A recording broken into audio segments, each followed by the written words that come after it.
মই দেখোন কিবা শুনছো তোৰ জীয়েৰে বোলে 6টা মান আপা ভাল পায় সঁচাই নে কি কোন কি গিলে যে কবা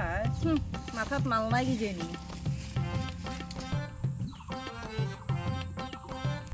হুৰি তোৰ আপিটো বোলে তামোল বেপাৰ কইলো বুলো আপাতো ভাল পায় তাৰ পইচা গিলে বোলে লুটি লুটি খায়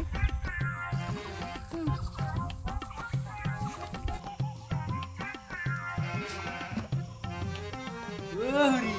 ও তোৰ জীয়েৰে বোলে সিদিনাখনে কলেজতো ধৰাত পাইছে প্ৰেম পত্ৰ লিখি এই তোৰ হসি কিনো তোক লাগে কি বেলেগৰ ঘৰৰ কথা খুচৰি পালে কি ভাল পানো তই মই বেলেগত দুখ খুচৰি ভাল নাপাওঁ তই বা দুখ আছে মোক খুচৰি বেয়া মই আপি এটাৰ লগত কথা পাতিব আহি পালো তই উৰা গাঁৱে কৈ বুজিছে গাঁৱত কৈছে তোক কৈছে আনকি নিউজতো কৈছে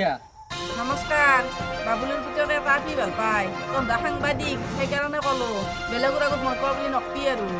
এতিয়া যিটো জীয়েৰে 6-7টা আপা ভাল পায় সেইটো কিয় তই দেখা পোৱা নাই সেইটোও কৈ ফুৰো উৰা গাঁৱে মোৰ এটা আপি 7টা জয় হ'ব বুলি